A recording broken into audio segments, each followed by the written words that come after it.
Modo Protegido, el podcast de un autoproclamado programador de videojuegos. Comenzamos.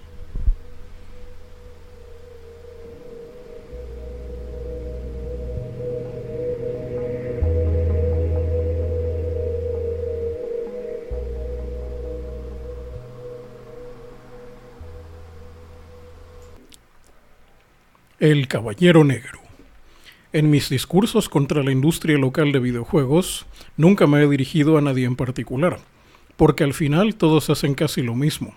Pero este comentario amistoso sí lo dirijo, o por lo menos pensé en dirigirlo antes de volverlo a leer, porque a fin de cuentas no seré el primero ni seré el último en hacer público un discurso como el suyo. Y lo que ese discurso decía era sobre cómo en el país necesitamos a gente que tome riesgos y sufra las consecuencias de fallar una y otra vez, pero que crean una industria estable en la que los jóvenes recién egresados de carreras de desarrollo de videojuegos puedan entrar a trabajar y tengan para comprarse su Mac, su iPhone de última generación y su café de Starbucks. Porque nuestro frío e insensible gobierno no nos regala tanto dinero como quisiéramos para hacer nuestros juegos. Pero bien, a esos que sostienen este tipo de discursos les diré dónde están los héroes que buscan. Todos están muertos, porque gente como la que te paga los mandó a morir. Suena duro, así que lo explicaré con un cuento de castillos y princesas.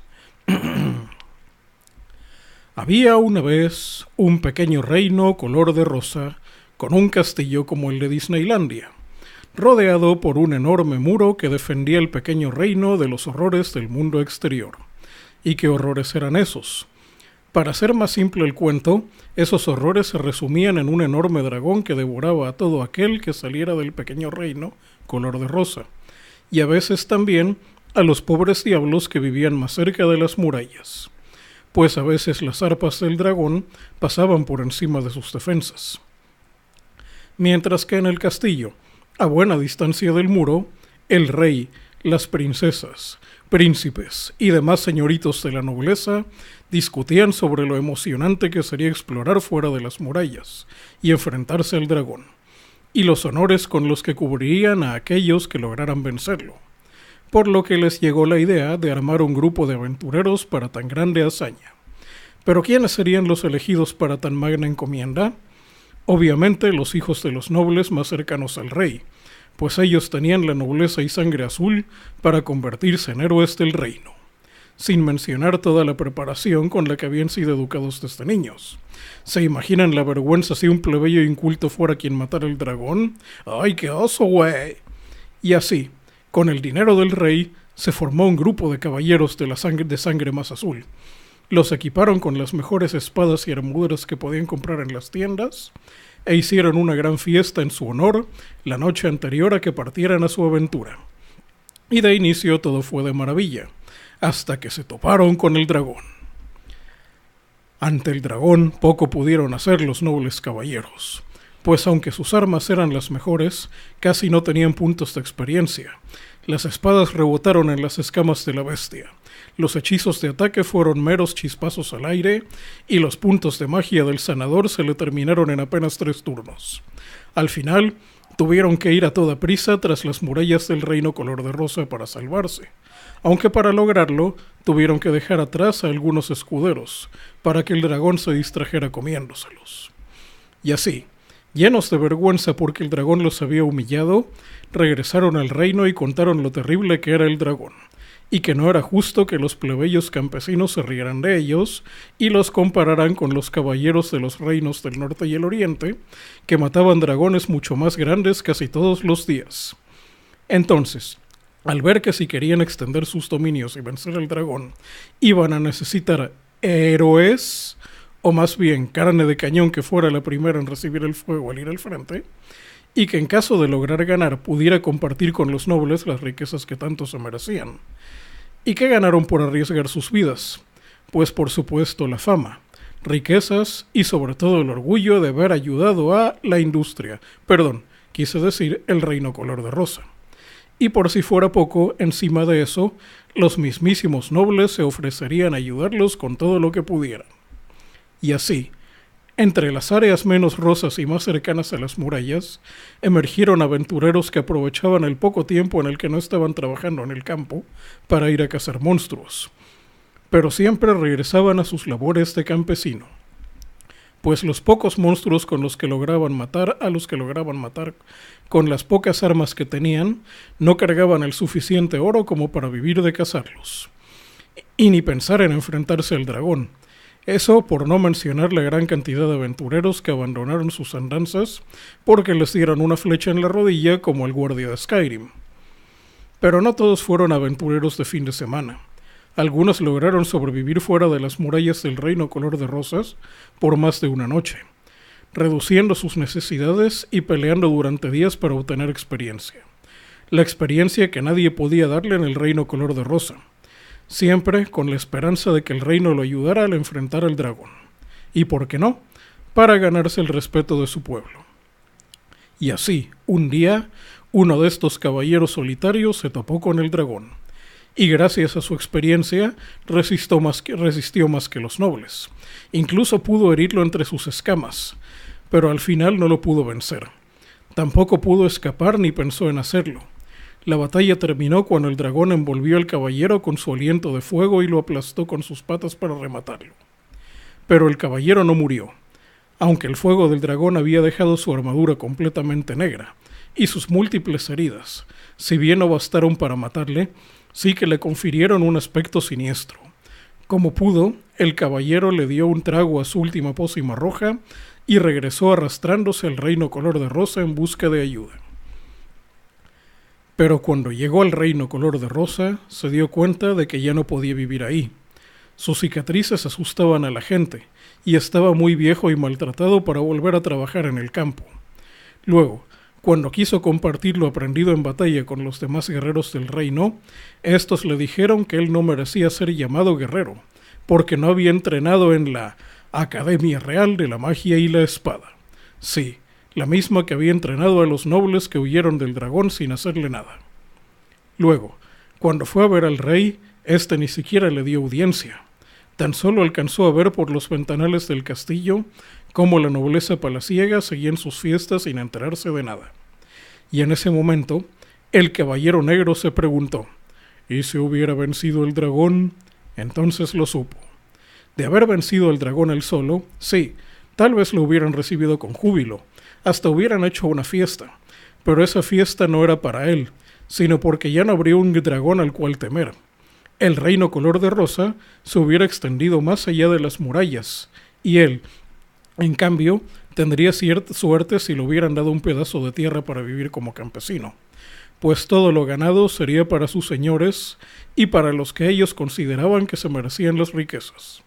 Así que con esto en mente, el ahora caballero negro abandonó para siempre el Reino Color de Rosa y juró venganza. Y en sus andanzas, el caballero negro encontró nuevos compañeros para su party o grupo de aventureros. Uno era el mago negro, quien poseía grandes conocimientos tan prohibidos como no certificados por los sabios del rey, y otros que había conseguido robar de incontables bibliotecas de secretos. El otro era el nigromante, capaz de ayudar a sus aliados a levantarse cuando estaban heridos, y por qué no, levantar a los enemigos muertos para que lucharan por él. Tal vez también haya encontrado un monje de túnica ennegrecida por el fuego de dragón que les ayudara a pelear cuando la única arma que les quedara fueran sus manos. Y aunque este grupo de siniestros aventureros se enfrentaron al dragón muchas veces más, y en más de una ocasión lograron vencerlo, le perdonaron la vida, así como el dragón hiciera con cada uno de ellos en el pasado sin proponérselo. Pero a los que no perdonan cuando los ven son a los nobles caballeros del Reino Color de Rosa al que juraron destruir, aunque a veces, cuando encuentran a un aventurero de ese reino que al igual que ellos lo engañaron con el cuento de ser héroe, tratan de hablar con él, para que se les una. Y casi siempre lo logran, aunque a veces necesitan la ayuda del nigromante. ¿Podría el caballero negro con sus siniestros aliados derrotar al Reino Color de Rosa y traer la paz a estas tierras? ¿O acaso el Reino Color de Rosa intentará negociar con ellos para que los dejen existir? ¿Alguien será capaz de acabar con el dragón? Eso ya es otro cuento. Ahora volvamos al tema por lo que este cuento salió de la plática. Mi problema no es todo el desarrollo de videojuegos local. Es un grupo muy puntual o conducta al que llamo la industria, entre comillas. Y esa industria actúa tal y como la nobleza palaciega del reino color de rosa. Primero deciden quién puede hacer juegos y quién no, basados en criterios absurdos. Cuando ven que el dinero que ni siquiera es de ellos, sino del capital vampiro no les alcanza, tratan de buscar mano de obra barata que haga el trabajo que ellos no pudieron hacer. Muchos, para sacar dinero, buscan incautos a los cuales darles estudios serios sobre desarrollo de videojuegos. Luego, después de que se llenaron de gente con muchos estudios relacionados con hacer juegos, no encuentran dónde ponerlos a trabajar, y se quejan, o debería de decir, piden de mala manera que otros arriesguen todo lo que tienen para que les den trabajo a sus profesionales tan capacitados. Porque hay mucho talento, pero nadie está dispuesto a pagarle $50,000 anuales que se pagan en el primer mundo a los entry level. No me imagino lo que harían si se encontraran en una posición como la de EA y cerraran estudios completos solo porque el juego que les hicieron no vendió suficientes millones de copias. Además, hay muchos desarrolladores furiosos con la industria porque los hicieron perder mucho más que el dinero de los inversionistas. Muchos terminaron sin trabajo, otros tuvieron problemas para terminar sus estudios y otros gastaron fortunas enormes en estudiar cosas para las que no hay salida laboral. Ya no hablamos de problemas personales y familiares, y humillaciones que fuera de los 4 programadores del pueblo nadie recuerda. O la famosa estafa de los 100 animadores, de la que todos parecen saber, pero nadie me quiere decir nada. O como cuando hicieron quedar mal a Square Enix cuando por su ineptitud no pudieron abrir una oficina en México. Así que si ellos quieren que haya más héroes, que les den trabajo bien pagado a sus compañeros de escuela en cuanto se gradúen, les daré unos consejos directos del Caballero Negro. Número 1. Deja el desarrollo de juegos se dé en forma natural.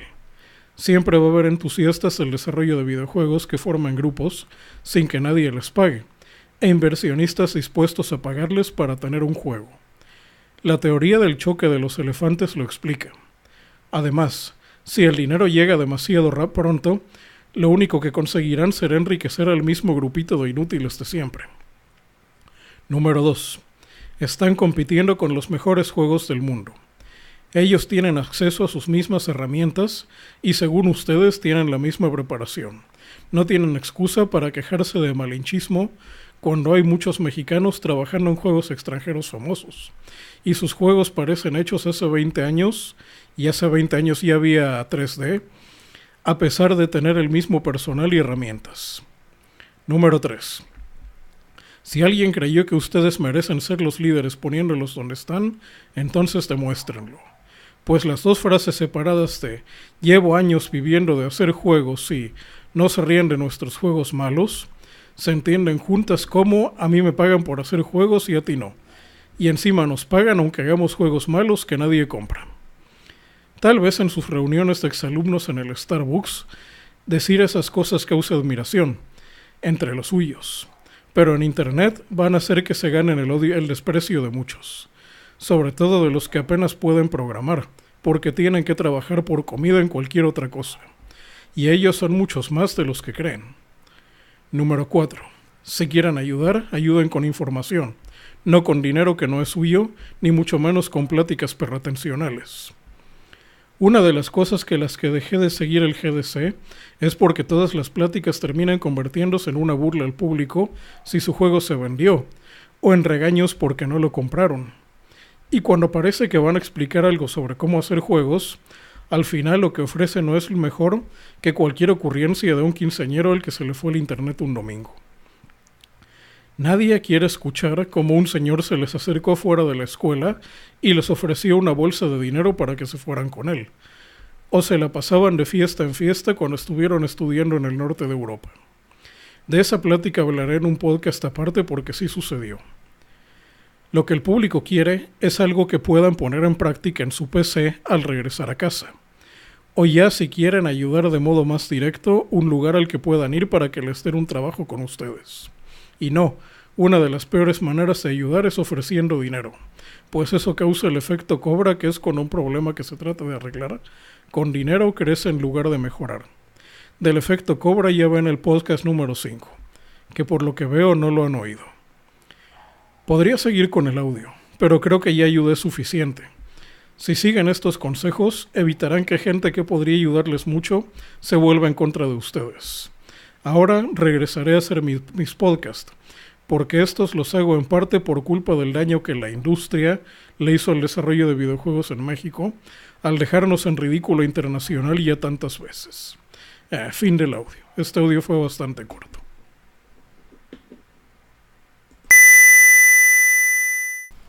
Fin de la transmisión.